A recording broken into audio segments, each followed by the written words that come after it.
Political পার্টিগুলি যে নির্বাচনী ইশতেহার দেয় সেই ইশতেহারই তো এক ধরনের কমিটমেন্ট নাগরিকদের কাছে, সেটা দেখেই তো সে ভোট নেয়। হচ্ছে যে একটা অভ্যুত্থানের পরে মানুষের যে প্রত্যাশা যে সংস্কার হবে, মৌলিক সংস্কারগুলির জায়গায় একটা, আমি বলবো যে এটা অনেক বড় অর্জন আসলে। আমি এবং ব্যক্তিগতভাবে যদি আমি বলি প্রত্যাশার চেয়েও বেশি অর্জন। যেন ফয়েজ আহমদ, জুলাই সনদ নিয়ে এবার একটু কথা বলতে চাই।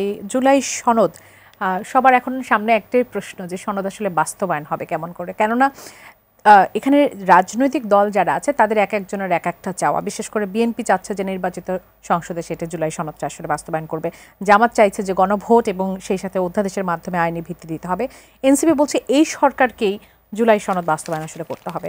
সরকারের চিন্তাটা আসলে কি? জি, আপনাকে জুলাই সনদে যাওয়ার আগে আমি ঘোষণাপত্রের বিষয়ে আপনার এবং ভাইয়ের বক্তব্য থেকে, আপনাদের দুজনের প্রত্যাশার সঙ্গে আমার প্রত্যাশার কোনো অমিল নাই যে দ্রুত হওয়া দরকার ছিল। ভাই আরো সুনির্দিষ্ট করেছে যে এটা সরকারের ব্যর্থতা, ঠিক আছে, আমি সেটাও অ্যাডমিট করে নিচ্ছি। কিন্তু দেখুন, জুলাই ঘোষণাপত্র ঘোষণা হবে কয়টা? একটা ঘোষণাপত্র। পলিটিক্যাল পার্টিগুলিকে যে ড্রাফট দেওয়া হয়েছে সেটা একটারই। আবার ভাই যেটা বললেন যে খুব দ্রুতই পলিটিক্যাল পার্টিগুলি কিন্তু রেসপন্স করেছে, তাই না? সবাই দিয়ে দিয়েছে। এখন সিপিবি যে জিনিস দিয়েছে নিশ্চয়ই জামাত একই জিনিস দেয়নি। আবার জামাত যেটা দিয়েছে ইসলামী আন্দোলন বাংলাদেশ হয়তো সেটা দেয়নি। অর্থাৎ আপনি যদি 30 বা 40টি পলিটিক্যাল পার্টিকে এভাবে বিবেচনা করেন বা 30টি ধরেন আপনি, তাহলে 30টা কপি এসেছে, কিন্তু প্রত্যেকটা পয়েন্টে বা অধিকাংশ পয়েন্টে নিজ পার্টিগুলির ভিন্ন ভিন্ন মত ছিল। সেটা নিয়ে আবার আলাদা করে কাজ করতে হয়েছে। এই পলিটিক্যাল পার্টিগুলির সঙ্গে আবার সেই জায়গায় দুজনের মতকে এক জায়গায় আনার কাজটা করতে হয়েছে। আচ্ছা, সুতরাং একদম সাদামাটাভাবে দেখলে হ্যাঁ তাই তো, আপনি এরকম একটা জিনিস প্রত্যাশা করেছেন, দিয়েছেন, তারপর আপনাকে ফেরত দিয়েছে পার্টিগুলি, তাহলে দেরি কেন? এখন বিএনপি যদি বলে যে আমার কাছ থেকে অপিনিয়ন চেয়েছে জুলাই ঘোষণাপত্রের বিষয়ে, আমি তো দিয়ে দিয়েছি 3 দিনের মাথায়, বিএনপির জায়গায় তো বিএনপি খুবই রাইট। ভাই যেটা বলছেন ভাইয়ের জায়গাও ভাই রাইট, কিন্তু বাস্তবতা হচ্ছে কি, কাজ করতে গেলে তো এই যে 40টা অপিনিয়ন আসলো, 40 রকম, সেটিকে একত্রিত করার জন্য এই 8 মাস অতিবাহিত হয়ে গেছে। 8 মাস না, আপনি মানে টেকনিক্যালি 8 মাস বলেন, এমনিতে বলার জন্য বলেন, হয় না ওই যে 2-3 মিনিট বললে বা 30 সেকেন্ড বললে 3 মিনিট বলে, ওইভাবে 8 মাস বলেন। 8 মাস তো আপনি যদি মানে ডিসেম্বরকে ধরেও আগান তাহলে তো 8 মাস হয় না। সুতরাং 8 মাস না। জুলাই সনদ বাস্তবায়ন কিভাবে হবে, এই সরকার কিভাবে যাচ্ছে? হ্যাঁ, এটা হচ্ছে খুব গুরুত্বপূর্ণ। প্রথম হচ্ছে যে এটাকে আমি দুইভাবে দেখি। একটা হচ্ছে যে কি কি বিষয়গুলি এই জুলাই সনদের টেক্সটে থাকবে, এটা মোটামুটি আমাদের পলিটিক্যাল পার্টিগুলি দীর্ঘ ডিসকাশনের মধ্যে ডিসাইড করতে সক্ষম হয়েছে। এটা খুবই ভ্যালিড জিনিস যে একটা প্রশ্ন সবার সামনে এসে হাজির হয়েছে, যেটা বাস্তবায়নের পদ্ধতিটা কি হবে। খুব অনেকগুলি পলিটিক্যাল পার্টি বলছে যে ঠিক আছে, আমরা এরকম একটা সনদ হলো স্বাক্ষর করলাম, সেটা যদি পরে কেউ উপেক্ষা করে যে হ্যাঁ স্বাক্ষর, মানে কি ভ্যালু আছে সেটা। সো অনেকেই অপিনিয়ন দিচ্ছে এটার একটা লিগ্যাল ভ্যালু ক্রিয়েট করতে হবে,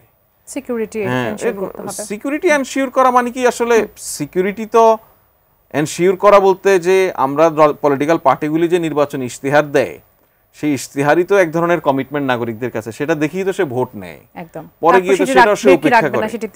সুতরাং সেই এক আলাপ তো আসলে সেটা খুবই পলিটিক্যাল আলাপ, সেই জায়গায় আমি আর যেতে চাই না।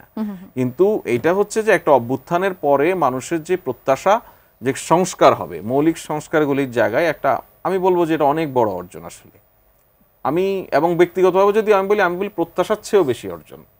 আমরা অনেক কিছু মনে করি যে এই হওয়া উচিত, এই করে ফেলতে হবে, আসলে ওভারনাইট তো সব করা যায় না। কিন্তু আমাদের পলিটিক্যাল পার্টিগুলি একসঙ্গে বসে 29টা মিটিং করেছে নিজেরা এখানে, তারা একে অপরের প্রতি যে সম্মান এবং শ্রদ্ধাবোধ দেখিয়েছে এবং এইভাবে নিজেরা একে বাহাস করার মধ্য দিয়ে যেভাবে একটা জায়গায় আমরা একমত হতে পেরেছি অন্তত 19টা বিষয়ে, 19টার কোনোটাতে কারো কারো আপত্তি আছে, কিন্তু আমরা একমত হয়েছি যে এগুলি আমাদের সনদে আসবে। এখন পার্টিগুলির মধ্যে ভিন্ন ভিন্ন অপিনিয়ন দেখা দিয়েছে, এটা ঐকমত্য কমিশনের কাছেও একটা বড় ইস্যু, বাস্তবায়ন ইস্যু বলতে বাস্তবায়নের পদ্ধতির ক্ষেত্রে এটা ইস্যু। সেটা নিয়ে এখন পলিটিক্যাল পার্টিগুলি না হয়তো আপনার এই জটিলতাটা না থাকলে ইতিমধ্যে সনদের স্বাক্ষর হয়তো হয়েই যেত, কিন্তু এখন শুধু স্বাক্ষর হওয়া তো আর বড় বিষয় নয়, সেটা বাস্তবায়নের পদ্ধতি কি হতে পারে সেটা নিয়ে পলিটিক্যাল পার্টিগুলির সঙ্গে প্রকাশ্য অপ্রকাশ্য আলোচনা চলছে।